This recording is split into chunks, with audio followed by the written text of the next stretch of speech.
Hi dear students, welcome to the new session of Office Automation Tools. Office Automation Toolsൽ നമ്മൾ discuss ചെയ്തുകൊണ്ടിരിക്കുന്നത് Microsoft word ആണ്.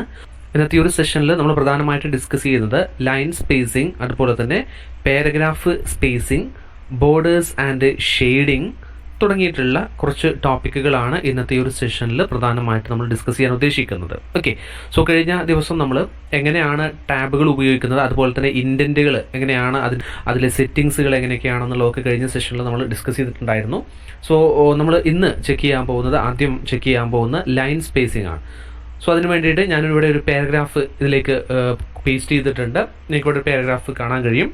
ഇവിടെ line space എന്ന് പറഞ്ഞു കഴിഞ്ഞാൽ രണ്ട് ലൈനുകൾ തമ്മിലുള്ള ആ ഒരു ഗ്യാപ്പ്, അതിനെയാണ് നമ്മൾ ലൈൻ സ്പേസ് എന്ന് ഉദ്ദേശിക്കുന്നത്. ഇപ്പോൾ ഇവിടെ ഫസ്റ്റ് ആൻഡ് സെക്കൻഡ് ലൈൻ അല്ലെ, രണ്ട് ലൈനുകളുണ്ട്. ഈ രണ്ട് ലൈനുകളും തമ്മിലുള്ള അതിൻ്റെ ഇടയിൽ വരുന്ന, അതിൻ്റെ ഇൻ ബിറ്റ്വീൻ അതിൻ്റെ ഇടയിൽ വരുന്ന ആ ഒരു ഗ്യാപ്പ്, ആ ഒരു സ്പേസിനെയാണ് ലൈൻ സ്പേസ് എന്ന് പറയുന്നത്. അത് നമുക്ക് കൂട്ടാനും അതുപോലെ തന്നെ നമുക്ക് റെഡ്യൂസ് ചെയ്യാനും നമുക്ക് സാധിക്കും എന്നുള്ളതാണ്. അതിന് വേണ്ടിയിട്ട് നമ്മൾ ഉപയോഗിക്കുന്നത് ഹോം ടാബിലെ പാരഗ്രാഫ് ഗ്രൂപ്പിൽ നമുക്കിവിടെ കാണാൻ കഴിയും ലൈൻ ആൻഡ് പാരഗ്രാഫ് സ്പേസിംഗ് എന്ന് പറയുന്ന ഒരു ഓപ്ഷൻ ഉണ്ട്. ലൈൻ ആൻഡ് പാരഗ്രാഫ് സ്പേസിംഗ് എന്ന് പറയുന്ന ഓപ്ഷൻ ഉണ്ട്. അത് ഉപയോഗിച്ചിട്ട് നമുക്ക് എന്ത് ചെയ്യാം, നമ്മുടെ പാരഗ്രാഫിൻ്റെ ലൈൻ സ്പേസ് നമുക്ക് ചേഞ്ച് ചെയ്യാമെന്നുള്ളതാണ്. സോ നമ്മൾ ചേഞ്ച് ചെയ്യാൻ ഉദ്ദേശിക്കുന്ന ആ ഒരു പാരഗ്രാഫ് നമ്മൾ ആദ്യം സെലക്ട് ചെയ്യുക. ഓക്കെ, അതിന് ശേഷം ഹോം ടാബിൽ പാരഗ്രാഫ് ഗ്രൂപ്പിൽ ലൈൻ ആൻഡ് പാരഗ്രാഫ് സ്പേസിംഗ് എന്ന് പറയുന്ന ആ ഒരു ടൂള് ഉപയോഗിക്കാം. അതിൽ ക്ലിക്ക് ചെയ്യുക. സോ നമുക്ക് കാണാൻ കഴിയും ഇതിൽ ഡിഫറെൻ്റ് ആയിട്ടുള്ള ഓപ്ഷൻസ് ഇതിൽ നൽകിയിട്ടുണ്ട്. 1.0, 1.15, 1.5, 2.0, 2.5, then 3, then line spacing options, മറ്റു ഓപ്ഷൻസും തന്നിട്ടുണ്ട്. സോ ഡിഫോൾട്ടായിട്ട് ഉണ്ടാവാറുള്ളത് 1.5 ഒക്കെയാണ് ഇതിൽ നോർമലി ഡിഫോൾട്ടായിട്ട് ഉണ്ടാവാറുള്ളത്. സോ നമുക്കിവിടെ കാണാൻ കഴിയും, നമ്മൾ ഇതിൻ്റെ മുകളിലൂടെ ഈ മൗസ് പോയിന്റ് കൊണ്ടുപോകുന്ന സമയത്ത് ഇതിൽ ചേഞ്ചസ് നമുക്കിതിൽ കാണാൻ കഴിയും അല്ലേ. ജസ്റ്റ് 2 ആക്കണം എന്നുണ്ടെങ്കിൽ നമുക്കത് ക്ലിക്ക് ചെയ്യാം.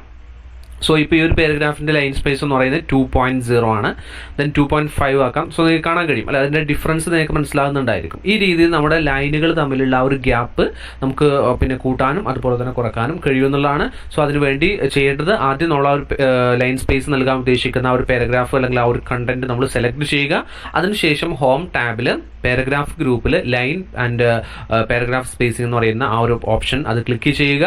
അതിൽ നമുക്ക് വേണ്ട കാര്യങ്ങൾ നമുക്ക് സെലക്ട് ചെയ്യാവുന്നതാണ്, വേണ്ട പോയിന്റുകൾ നമുക്ക് സെലക്ട് ചെയ്യാവുന്നതാണ്.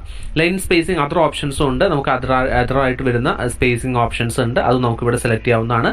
ബിഫോർ അതുപോലെ തന്നെ ആഫ്റ്റർ ലൈൻ സ്പേസിംഗ് നമുക്ക് ഇതിനകത്ത് ചെയ്യാവുന്നതാണ്. രണ്ടാമതായിട്ട് പറയുന്നത് പാരഗ്രാഫ് സ്പേസിംഗ് ആണ്.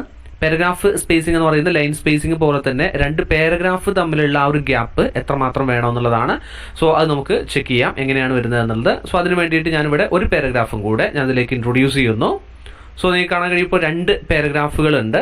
ഓക്കെ, ഇപ്പം നമ്മുടെ ഈ ഡോക്യുമെന്റിൽ 2 പാരഗ്രാഫുകളുണ്ട്. ഈ 2 പാരഗ്രാഫുകൾ തമ്മിലുള്ള ആ ഒരു സ്പേസിംഗ് എങ്ങനെയാണെന്നുള്ളത് നമുക്ക് നോക്കാം. അതിന് വേണ്ടിയിട്ട് സെയിം ടൂൾ തന്നെയാണ് ഉപയോഗിക്കുന്നത്. ഹോം ടാബിൽ പാരഗ്രാഫ് ഗ്രൂപ്പിൽ നമുക്ക് കാണാൻ കഴിയും. അതിൽ ക്ലിക്ക് ചെയ്ത് കഴിഞ്ഞാൽ ആഡ് സ്പേസ് ബിഫോർ പാരഗ്രാഫ് എന്ന് കാണാൻ കഴിയും. അതുപോലെ തന്നെ ആഡ് സ്പേസ് ആഫ്റ്റർ പാരഗ്രാഫ്. അപ്പോൾ നമുക്ക് ഒരു പാരഗ്രാഫ്, ഫസ്റ്റ് പാരഗ്രാഫ് ഇതാണ്. സോ ഈ ഒരു പാരഗ്രാഫിന് ശേഷമാണ് നമുക്ക് ഗ്യാപ്പ് വേണ്ടത്, സ്പേസ് വേണ്ടത് എങ്കിൽ നമ്മൾ ഈ ഒരു പാരഗ്രാഫ് സെലക്ട് ചെയ്യുക. ജസ്റ്റ് ആ പാരഗ്രാഫിൽ നമ്മുടെ മൗസ് പോയിന്റ് കഴ്സർ കൊണ്ടുപോയി വെച്ചാൽ മതി. അതിനുശേഷം നമുക്ക് പാരഗ്രാഫ് ഗ്രൂപ്പിൽ നമുക്കിവിടെ കാണാൻ കഴിയും add space before paragraph, add space after paragraph. After കൊടുത്തു കഴിഞ്ഞാൽ നമുക്ക് ഇതിന് ശേഷം ഇപ്പോൾ ഒരു ഗ്യാപ്പ് വന്നിട്ടുണ്ട് അല്ലേ. അതുപോലെ തന്നെ ഇവിടെ നമുക്ക് എന്ത് ചെയ്യാം, നൽകാവുന്നതാണ്. ആഡ് സ്പേസ് ബിഫോർ ഉണ്ട്, അതുപോലെ തന്നെ ആഫ്റ്റർ ഉണ്ട്. സോ ബിഫോർ നമ്മൾ ഓൾറെഡി തൊട്ട് ഫസ്റ്റ് പാരഗ്രാഫിൽ നമ്മൾ ആഫ്റ്റർ കൊടുത്തുകൊണ്ട് പിന്നെ അതിൽ എഫക്റ്റ് ഒന്നും വരുന്നില്ല. ഓക്കെ, സോ ഈ രീതിയിൽ നമുക്ക് എന്ത് ചെയ്യാം, നമ്മുടെ പാരഗ്രാഫ് തമ്മിലുള്ള സ്പേസിങ് നമുക്ക് നിശ്ചയിക്കാവുന്നതാണ്. ഓക്കെ, നെക്സ്റ്റ് ചെക്ക് ചെയ്യാൻ പോകുന്നത് ബോർഡേഴ്സ് ആൻഡ് ഷെയ്ഡിംഗ് ആണ്. നമ്മുടെ ഡോക്യുമെന്റിലേക്ക് നമ്മൾ ആഡ് ചെയ്തിട്ടുള്ള ടെക്സ്റ്റുകളായിക്കോട്ടെ, അല്ലെങ്കിൽ പിക്ചേഴ്സ് ആയിക്കോട്ടെ, അല്ലെങ്കിൽ ടേബിളുകളായിക്കോട്ടെ, അല്ലെങ്കിൽ ഗ്രാഫിക്കൽ ഒബ്ജക്ട്സുകളായിക്കോട്ടെ, എന്തൊരു കാര്യമായിക്കോട്ടെ, അതെല്ലാം നമുക്ക് അതിന് ബോർഡറുകളും അതുപോലെ തന്നെ ഷെയ്ഡുകളും നമുക്ക് നൽകാൻ കഴിയുമെന്നുള്ളതാണ്. സോ എങ്ങനെയാണ് ബോർഡറുകളും ഷെയ്ഡുകളും നൽകുന്നത് എന്നുള്ളത് നമുക്ക് നോക്കാം. ഓക്കെ, അപ്പോൾ ആദ്യം നമ്മൾ നോക്കാൻ പോകുന്നത് എങ്ങനെ നമുക്ക് ബോർഡർ നൽകാം എന്നുള്ളതാണ്. നമുക്ക് ബോർഡർ നൽകേണ്ട കണ്ടന്റ് എന്താണെന്ന് വെച്ചാൽ അത് ആദ്യം നമ്മൾ സെലക്ട് ചെയ്യുക. സോ ഞാൻ ഈ ഒരു പാരഗ്രാഫിനാണ് ആദ്യം ബോർഡർ നൽകുന്നത്. സോ ഞാൻ ആ പാരഗ്രാഫ് സെലക്ട് ചെയ്തിട്ടുണ്ട്. നമുക്ക് വേണ്ട ആ ഒരു കണ്ടന്റ് സെലക്ട് ചെയ്തതിന് ശേഷം ഹോം ടാബിൽ പാരഗ്രാഫ് ഗ്രൂപ്പിൽ ബോർഡർ ബട്ടൺ നമ്മൾ ക്ലിക്ക് ചെയ്യുക. അതിൽ ക്ലിക്ക് ചെയ്ത് കഴിഞ്ഞാൽ നമുക്ക് ഇതിനകത്ത് ഒരുപാട് ഓപ്ഷൻസ് കാണാൻ കഴിയും. അതായത് ബോട്ടം ബോർഡർ, അതുപോലെ തന്നെ ടോപ്പ് ബോർഡർ, അതുപോലെ left border, right border, no border, all border, outside borders, inside borders, ഇങ്ങനെ ഒരുപാട് ഓപ്ഷൻസ് ഇതിൽ അവൈലബിൾ ആണ്. സോ നമുക്ക് നോക്കാം വൺ ബൈ വൺ ആയിട്ട്. ബോട്ടം ബോർഡർ നൽകി കഴിഞ്ഞാൽ ഇപ്പം നിങ്ങൾക്ക് കാണാൻ കഴിയും, ഞാൻ സെലക്ട് ചെയ്തിട്ടുള്ള പാരഗ്രാഫിന്റെ താഴെ എന്ത് ചെയ്തിട്ടുണ്ട്, ഒരു ലൈൻ വന്നിട്ടുണ്ട്, ഒരു ബോർഡർ വന്നിട്ടുണ്ട് അല്ലെ. അതുപോലെ തന്നെ നമുക്ക് വീണ്ടും സെലക്ട് ചെയ്ത് നോക്കാം ടോപ്പ് ബോർഡർ. ടോപ്പ് ബോർഡർ എന്ന് പറഞ്ഞാൽ ഏറ്റവും ടോപ്പിൽ എന്ത് ചെയ്തിട്ടുണ്ട്, ഒരു ലൈൻ വന്നിട്ടുണ്ട്. അതുപോലെ നമുക്ക് വേണമെങ്കിൽ എന്ത് ചെയ്യാം, ലെഫ്റ്റ് ബോർഡർ നൽകാം, അതുപോലെ തന്നെ റൈറ്റ് നൽകാം. ഇപ്പോൾ ഒരു ബോർഡറിനകത്തേക്ക് എൻ്റെ ടെക്സ്റ്റിനെ കൊണ്ടുവന്നിട്ടുണ്ട്. അതെല്ലാം ഞാൻ ഇതെല്ലാം ആക്ടിവേറ്റ് ആക്കി വെച്ചിരിക്കുകയാണ്. ഇതെല്ലാം നമുക്ക് ഡീആക്ടിവേറ്റ് ചെയ്യാവുന്നതാണ്. ഓക്കെ, അതിൽ വീണ്ടും ഒന്നുകൂടെ ക്ലിക്ക് ചെയ്ത് കഴിഞ്ഞാൽ ഡീആക്ടിവേറ്റ് ആവും. ഓക്കെ, ആ രീതിയിലാണ് നമ്മൾ ബോർഡറുകളെ സെറ്റ് ചെയ്യുന്നത്. അതുപോലെ തന്നെ നമുക്ക് ഓൾ ബോർഡേഴ്സ് കൊടുത്തു കഴിഞ്ഞാൽ നമുക്ക് എല്ലാം ഒരുമിച്ച് നമുക്ക് ടോപ്പും അതുപോലെ തന്നെ ബോട്ടത്തിലും അതുപോലെ തന്നെ ലെഫ്റ്റും റൈറ്റും ഒക്കെ ഒരുമിച്ച് ബോർഡർ വരുന്നതായിട്ട് നമുക്ക് കാണാൻ കഴിയും. ദെൻ നമ്മൾ ഓൾറെഡി നൽകിയിട്ടുള്ള ഒരു ബോർഡർ നമുക്ക് റിമൂവ് ചെയ്യണമെന്നുണ്ടെങ്കിൽ സെയിം മെത്തേഡ് തന്നെയാണ്. അവിടെ നോ ബോർഡർ എന്ന് പറയുന്ന ഒരു ഓപ്ഷൻ ഉണ്ട്. അത് ക്ലിക്ക് ചെയ്ത് കഴിഞ്ഞാൽ നമുക്ക് ആ ബോർഡറുകൾ ഒഴിവാകുന്നത് നമുക്ക് കാണാൻ കഴിയും. ഓക്കെ, അതുപോലെ ഔട്ട്സൈഡ് ബോർഡർ നൽകാവുന്നതാണ്. സെയിം എഫക്റ്റ് ആണ് വരുന്നത്. ഓക്കെ, ഈ രീതിയിൽ നമുക്ക് ബോർഡറുകളെ നൽകാം എന്നുള്ളതാണ് പറയുന്നത്. ഓക്കെ, ഇതേപോലെ തന്നെ നമ്മൾ ഇതിലേക്ക് ഇൻസേർട്ട് ചെയ്യുന്ന ഏതൊരു ഒബ്ജക്റ്റുകളോ നമ്മളൊരു പിക്ചർ ഇൻസേർട്ട് ചെയ്തിട്ടുണ്ടെങ്കിൽ ആ പിക്ചർ നമുക്ക് ഇതേപോലെ തന്നെ നമുക്ക് ബോർഡറുകൾ നൽകാവുന്നതാണ്. അങ്ങനെ നമ്മൾ ഇൻസേർട്ട് ചെയ്യുന്ന എല്ലാ കണ്ടന്റുകൾക്കും നമുക്ക് ഈ രീതിയിൽ ബോർഡറുകൾ നൽകാൻ കഴിയുമെന്നുള്ളതാണ്. ദെൻ നെക്സ്റ്റ് പറയുന്നത് ഷെയ്ഡ് നൽകലാണ്. നമ്മുടെ ഒരു ടെക്സ്റ്റിനകത്തേക്ക് എങ്ങനെ ഷെയ്ഡ് നൽകാം എന്നുള്ളതാണ് നെക്സ്റ്റ് നമ്മൾ ചെക്ക് ചെയ്യാൻ പോകുന്നത്. അതിന് വേണ്ടിയിട്ട് നമ്മൾ ഷെയ്ഡ് ചെയ്യാൻ ഉദ്ദേശിക്കുന്ന ആ ഒരു ടെക്സ്റ്റ് നമ്മൾ ആദ്യം സെലക്ട് ചെയ്യുക എന്നുള്ളതാണ് ആദ്യമായിട്ട് ചെയ്യുന്നത്. സോ ഇതിൽ ലാസ്റ്റ് ഈ ഒരു 2 സെന്റൻസ് ഞാൻ എന്ത് ചെയ്തിട്ടുണ്ട്, സെലക്ട് ചെയ്തിട്ടുണ്ട്. ഇതിനെ ഞാൻ ഷെയ്ഡ് ചെയ്യാൻ പോവാണ്. സോ നമുക്ക് വേണ്ട ആ ഒരു കണ്ടന്റിനെ, ആ ഒരു ടെക്സ്റ്റിനെ നമ്മൾ ആദ്യം ഹൈലൈറ്റ് ചെയ്യുക, സെലക്ട് ചെയ്യുക. അതിനുശേഷം ഹോം ടാബിൽ പാരഗ്രാഫ് ഗ്രൂപ്പിൽ നമ്മൾ നേരത്തെ സെലക്ട് ചെയ്തിട്ടുള്ള അതേ ഓപ്ഷൻ തന്നെ ബോർഡർ ബട്ടൺ ഉണ്ട്. അത് ക്ലിക്ക് ചെയ്യുക. അതിൽ ലാസ്റ്റ് കാണാൻ കഴിയും ബോർഡേഴ്സ് ആൻഡ് ഷെയ്ഡിങ് എന്ന് പറയുന്നൊരു ഓപ്ഷൻ ഉണ്ട്. ദെൻ അപ്പോൾ നമുക്ക് ഒരു വിൻഡോ ഓപ്പൺ ആയിട്ട് വരും, ബോർഡേഴ്സ് ആൻഡ് ഷെയ്ഡിങ് എന്ന് പറയുന്നത്. അതിൽ ബോർഡേഴ്സ്, അതുപോലെ തന്നെ പേജ് ബോർഡർ, അതുപോലെ തന്നെ ഷെയ്ഡിങ് നമുക്ക് കാണാൻ കഴിയും. ബോർഡേഴ്സ് നമ്മൾ നേരത്തെ പറഞ്ഞ അതേ രീതി ഫോളോ ചെയ്യാം. അല്ലെങ്കിൽ നമുക്ക് ഇവിടെ വന്നിട്ട് എന്ത് ചെയ്യാം, ഇവിടെ നമുക്ക് ബോക്സ് സെലക്ട് ചെയ്ത് കൊടുക്കാം. ഏതാണ് വേണ്ടതെന്ന് വെച്ച് സെലക്ട് ചെയ്ത് കൊടുക്കാം. ലൈനിന്റെ സ്റ്റൈൽ നമുക്ക് സെലക്ട് ചെയ്യാനുള്ള ഓപ്ഷൻ ഉണ്ട്. ലൈനിന്റെ കളർ നമുക്ക് സെലക്ട് ചെയ്യാനുള്ള ഓപ്ഷൻ ഉണ്ട്. അതുപോലെ തന്നെ അതിന്റെ വിഡ്ത്ത്, ലൈനിന്റെ വിഡ്ത്ത് എത്രമാത്രം വേണമെന്നുള്ളത് നമുക്ക് സെലക്ട് ചെയ്യാം.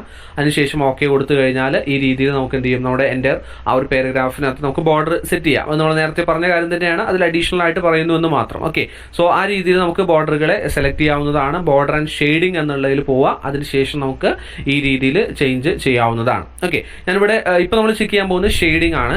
ഈ ഒരു വിൻഡോയിൽ ഷെയ്ഡിങ് എന്ന് പറയുന്ന ഓപ്ഷൻ ഉണ്ട്. അത് ക്ലിക്ക് ചെയ്യുക. അതിനുശേഷം ഫിൽ എന്ന് പറയുന്നിടത്ത് കാണാം നോ കളർ എന്ന് പറയുന്നു.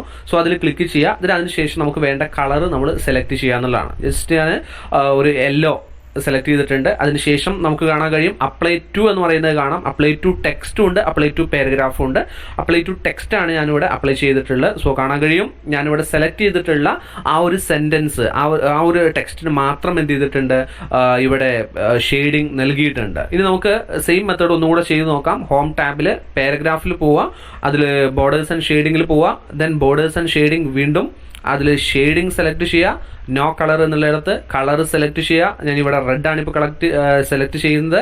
ദെൻ അപ്ലൈ ടു പാരഗ്രാഫ് ആണ് ഇപ്പോൾ വന്നിട്ടുള്ളത്. കാരണം ഞാൻ എന്ത് ചെയ്തിട്ടില്ല, ഈ പാരഗ്രാഫിൽ ഒരു പിന്നെ ടെക്സ്റ്റ് ഞാൻ ഹൈലൈറ്റ് ചെയ്തിട്ടില്ല, സെലക്ട് ചെയ്തിട്ടില്ല. സോ എൻ്റെ പാരഗ്രാഫ് ഞാൻ എന്ത് ചെയ്യാണ്, ആ കളർ നൽകിയിരിക്കുകയാണ്. ഓക്കെ, അപ്പം നേരത്തെ നമ്മൾ നൽകിയ ആ ഒരു ഷെയ്ഡിങ്ങും ഇപ്പോൾ പുതുതായിട്ട് നൽകിയ ഷെയ്ഡിങ്ങും നിങ്ങൾക്ക് കാണാൻ കഴിയും. ഓക്കെ, അപ്പോൾ ഈ രീതിയിലാണ് നമ്മൾ എന്ത് ചെയ്യുന്നത്, നമ്മുടെ ടെക്സ്റ്റുകൾക്ക് ഷെയ്ഡിങ് നൽകുന്നത്. ഓക്കെ, അപ്പോൾ ഇന്ന് നമ്മൾ ഡിസ്കസ് ചെയ്ത് ഇത്രയാണ്.